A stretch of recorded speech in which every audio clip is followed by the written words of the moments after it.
dari praktikum kita beberapa bulan yang lalu. Video ini akan menjelaskan tentang apa sih pemetaan, alih fungsi lahan, dan cara membuat peta dari 2014 sampai 2024. Yuk simak videonya. Pemetaan adalah proses pengumpulan data dan menyajikannya dalam bentuk visual, biasanya berupa peta, untuk menggambarkan kondisi suatu wilayah. Pemetaan dapat dilakukan untuk berbagai tujuan, yaitu pertama, mengukur keadaan bumi, kawasan, wilayah, dan area.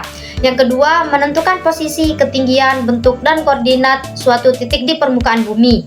Ketiga, menghitung luas daerah yang dibatasi oleh suatu area tertentu. Keempat, menyusun data potensi untuk perencanaan kegiatan kerjasama daerah. Kelima, mengorganisir dan menata basis produksi. Keenam, memposisikan diri sebagai peta tanding bagi klaim-klaim sepihak atas kepemilikan, penguasaan, dan pengelolaan wilayah. Nah, kalian udah tahu kan apa itu pemetaan? Kali ini saya akan menjelaskan apa itu alih fungsi lahan pertanian. Alih fungsi lahan pertanian adalah proses perubahan penggunaan lahan yang sebelumnya digunakan untuk kegiatan pertanian menjadi penggunaan lain yang tidak berkaitan langsung dengan pertanian. Seperti pembangunan perumahan, industri, infrastruktur seperti jalan dan jembatan, atau sebagainya. Baik, yang pertama, masuk ke Google Earth, lalu cari lokasi yang akan diambil citranya.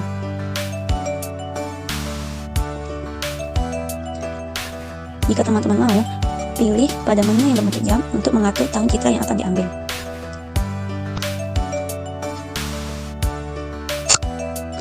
Checklist tanda silang tersebut dan klik menu file dan pilih save. Kemudian pada menu save dipilih save image. Setelah itu klik menu map option lalu unchecklist semua elemen di bawah. Jangan lupa klik menu resolution dan pilih maksimum. Selanjutnya klik menu yang berbentuk sempatan lalu akan muncul menu selanjutnya dan ganti nama pada tabel yang sudah tertera lalu atur titik referensinya pada ujung citra.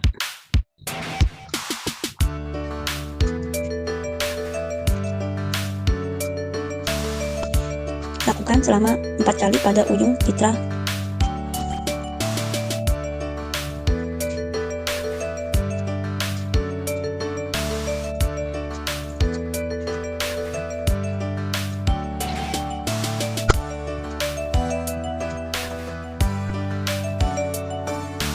Setelah itu, blok titik referensi tersebut dan klik kanan pada kursor dan pilih Combine into Multi-Geometry. Sebelumnya, jangan lupa di-save dulu ya.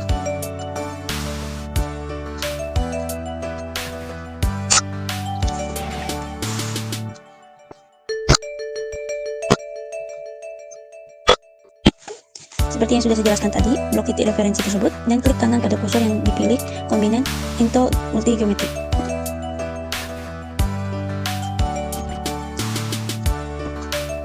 Selanjutnya, klik kanan pada kursor dan pilih Save Place As dan save dengan menggunakan nama titik referensi lokasi tersebut.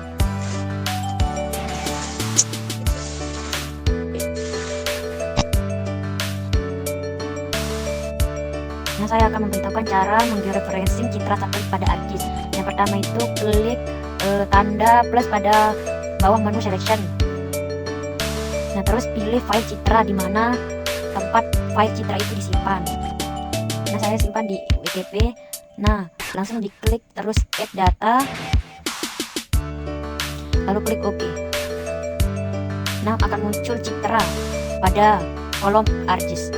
Nah, selanjutnya kita akan mengklik menu tools.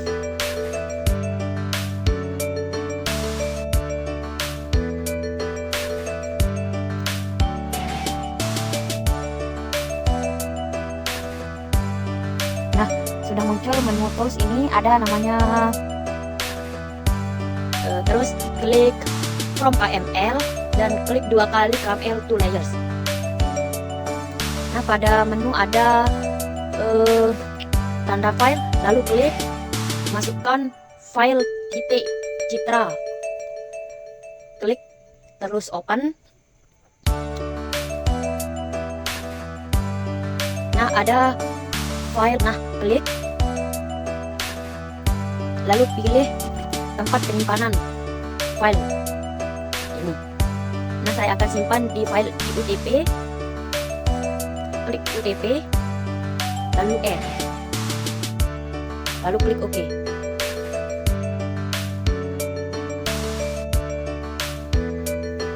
Kita tunggu.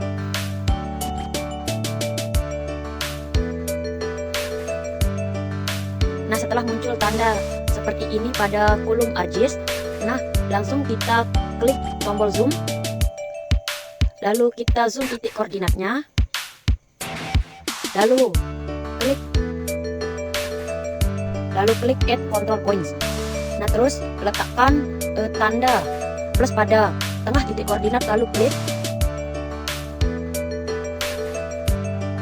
Nah, terus klik kanan pada menu belege, lalu klik zoom to layer. Nah, terus kita klik lagi, tepatin titik koordinatnya sampai berwarna merah, klik, terus klik kanan menu citra belege, terus klik zoom to layer. Langkah ini dilakukan sebanyak 4 kali.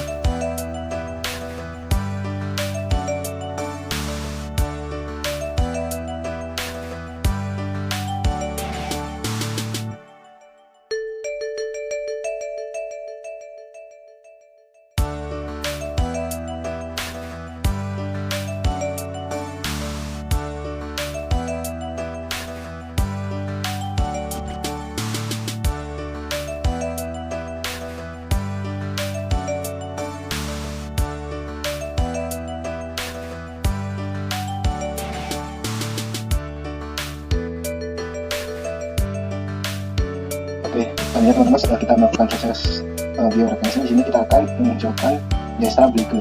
Caranya itu kita add data, kemudian di sini kita harus menyiapkan SAP Lombok Barat, teman-teman. Kemudian kita harus menambahkan yang administrasi desa atau batas desanya dengan format AR. Nah, selanjutnya untuk memunculkan desa belegenya, di sini kita harus ke open attribute table, kemudian ke table option, kemudian find and replace. Di sini fungsinya itu adalah untuk mencari desa yang akan kita klik, teman-teman. Caranya itu kita di sini ketik desanya, kemudian find next. Nah, di sini akan muncul, tinggal kita klik di bagian ini, di ujung kiri sini, kemudian kita close. Nah, maka akan muncul daerahnya.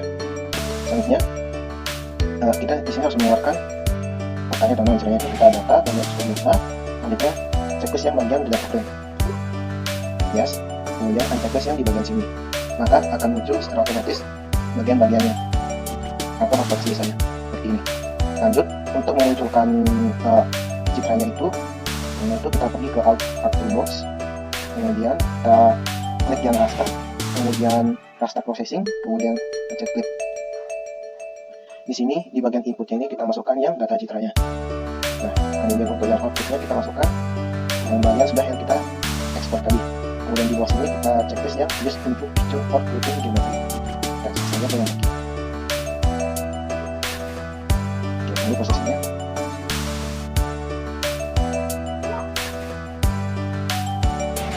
Nah, di sini proses scriptnya sudah selesai, teman-teman. Kita uncheck di sini. Kemudian untuk di export outputnya ini kita pilih warna yang biru. Nah, maka akan muncul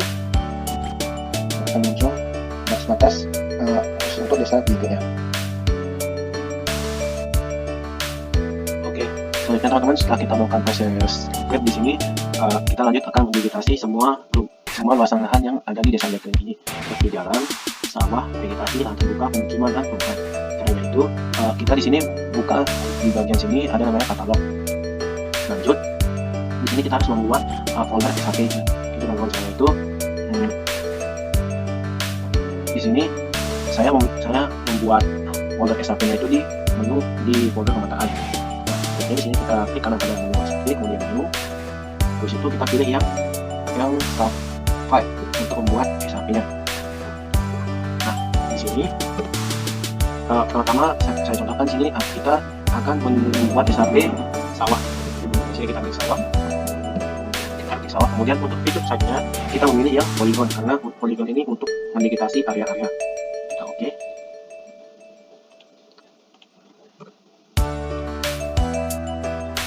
Oke, sudah.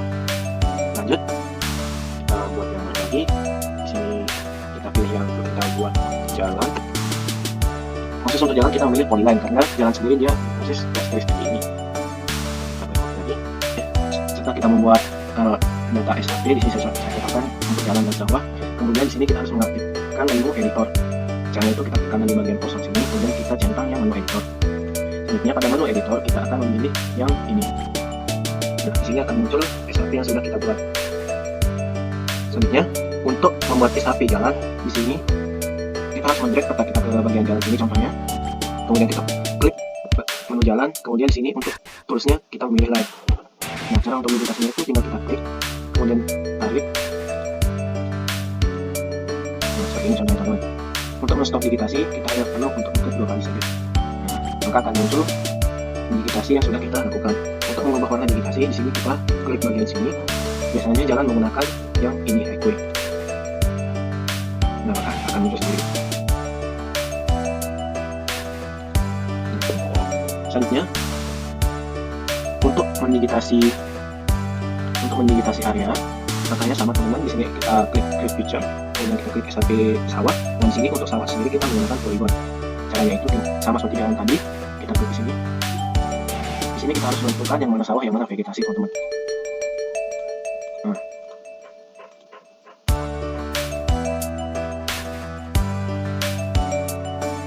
Seperti ini. Nah, sekiranya sudah didigitasi sesuai area sawahnya, sama seperti yang tadi kita klik 2 kali di titik ini. Nah, maka akan muncul hasil digitasi khusus untuk area sawah. Untuk warnanya bebas. Sini saya pilih warna hijau.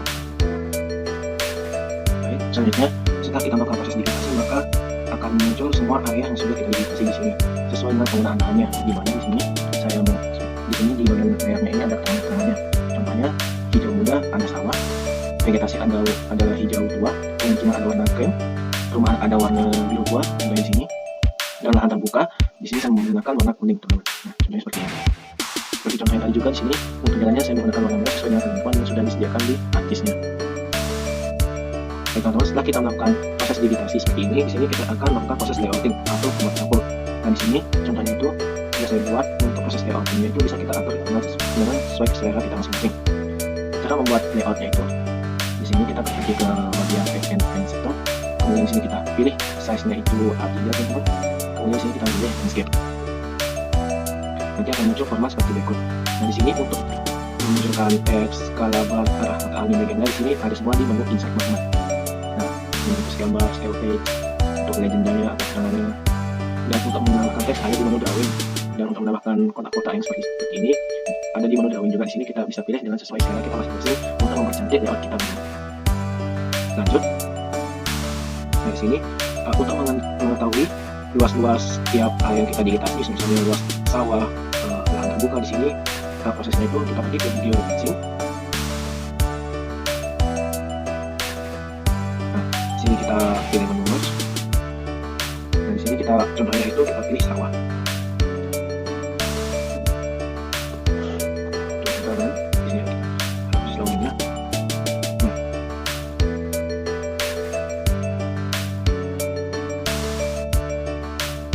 Oke, baik teman-teman, sebelum kita kembali ke proses layouting yang lebih lanjut, di sini kita harus mengetahui luasan lahan-lahan yang ada di area-area yang sudah kita digitasi, misalnya sawah, vegetasi, dan sebagainya. Caranya itu saya contohkan satu saja. Di sini kita pergi ke georeferencing, kemudian dissolve. Lanjut di menu input ini kita input salah satu area yang sudah kita digitasi, contohnya itu kita input sawah. Kemudian kita checklist yang bagian ID. Kita klik OK. Di sini akan muncul prosesnya. Nah, ini sudah muncul untuk dissolve satu. Lanjut, setelah kita dissolve, kita merge. Caranya sama, di sini kita input bagian yang sama yang sudah dissolve tadi, kemudian kita OK. Nah, di sini sudah muncul bagian yang sudah dissolve sama di merge. Lanjut, kita klik kanan kemudian kotak attribute table. Dan di sini kita akan membuat tabel baru untuk khusus untuk luasan lahannya. Kita kasih untuk luas lahan. Kemudian untuk tipenya itu kita menggunakan double karena di sini kita akan mencari angkanya, teman. Kita ya saja. Kemudian pada tabel luas lahan kita klik kanan lagi, kemudian calculate geometry. Nah, properti ini kita pilih yang area, kemudian untuk unitnya ini kita pilih yang hektar area untuk mengetahui luas yang sudah digitasi, kita oke saja. Nah, kemudian di sini akan muncul luasan lahannya, teman-teman. Jadi di sini untuk luasan lahan sawah di desa BK ada dia luasan lahannya itu 178 hektar. Begitu seterusnya untuk proses yang lahan terbuka, perumahan, pemukiman, vegetasi, dan lain sebagainya, prosesnya sama aja, teman-teman. Jadi kita di dulu, kemudian merge, kemudian kita open attribute table, add field, kemudian kita tentukan di calculate geometry. Setelah kita mengetahui luas lahannya, kita susun dia di Excel, teman-teman. untuk kita ambil laporan, kemudian kita lanjutkan proses jangkauan yang lebih lanjut. Tentang penggunaan lahan. Pada tabel di samping terdapat penggunaan lahan tahun 2014 pada sawah dengan luas 220,861757 hektar dengan presentasi 0,76, pada area permukiman dengan luas 50,252687 hektar dengan presentasi 0,17, pada vegetasi dengan luas 18,088716 hektar dengan presentasi 0,06. Jadi total keseluruhan sawah permukiman vegetasi adalah 289,20316 hektar dengan presentasi 1, selanjutnya pada penggunaan lahan tahun 2024. Pada tabel di samping terdapat penggunaan lahan pada tahun 2024 dengan luas sawah 178,482594 hektar dengan presentasi 0,62, pada lahan terbuka dengan luas 28,862267 hektar dengan presentasi 0,10, pada pemukiman dengan luas 52,906559 hektar dengan presentasi 0,18, pada perumahan dengan luas 1,992821 hektar dengan presentasi 0,01, pada vegetasi dengan luas 26,107421 hektar dengan presentasi 0,09. Jadi total keseluruhan dari luas sawah, lahan terbuka, pemukiman, perumahan, dan vegetasi adalah 288,351662 hektar dengan presentasi 1,00. Berdasarkan data penggunaan lahan tahun 2024 dapat dilihat bahwa sawah mendominasi penggunaan lahan dengan luas 178,482594 hektar atau sekitar 0,62% dari total luas wilayah. Urutan kedua ditempati oleh permukiman seluas 52,906559 hektar atau sekitar 0,18%, diikuti oleh lahan terbuka seluas 28,862267 hektar atau sekitar 0,10%, dan vegetasi seluas 26,107421 hektar atau sekitar 0,09%.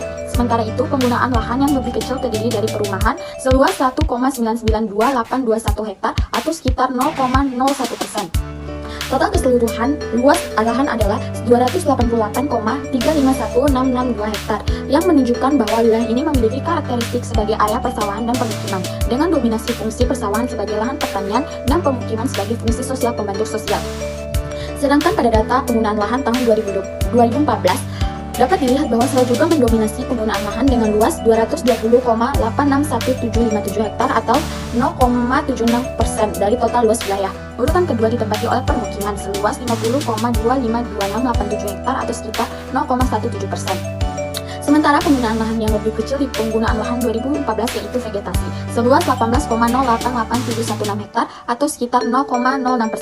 Total keseluruhan luas lahan pada tahun 2014 adalah 289,20316 hektar yang menunjukkan bahwa wilayah ini memiliki karakteristik sebagai area persawahan sebagai lahan pertanian. Nah, berdasarkan data penggunaan lahan tahun 2014 dan 2024 memiliki perbedaan yang cukup signifikan, yaitu dalam penggunaan lahan. Pada penggunaan lahan tahun 2014 penggunaan lahannya hanya sawah, pemukiman, dan vegetasi. Dari penggunaan lahan tahun 2014 ini hanya menunjukkan penggunaan lahan sawah yang lebih banyak daripada penggunaan lahan lainnya. Sedangkan pada penggunaan lahan tahun 2024 memiliki perkembangan dalam penggunaan lahan. Nilai total RMS error yang diperoleh pada peta tahun 2024 adalah 0,137. Ini menunjukkan adanya peningkatan dalam nilai RMS error dibandingkan dengan nilai sebelumnya 3,92287. Nilai RMS error sebesar 0,137 mengindikasikan bahwa rata-rata lahan posisi antara titik sumber dan hasil transformasi adalah sekitar 0,137 satuan meter pixel atau lainnya, dibandingkan dengan nilai RMS error sebelumnya 0,085. Nilai 0,137 menunjukkan sedikit penurunan ketelitian. Ini mungkin disebabkan oleh ketidaksempurnaan dalam proses georeferensi seperti distribus, titik kontrol yang tidak merata, dan kualitas titik sumber yang lebih rendah. Sekian presentasi dari kelompok kami, lebih dan kurangnya saya mohon maaf. Wabillahi taufiq wal hidayah. Wassalamualaikum warahmatullahi wabarakatuh.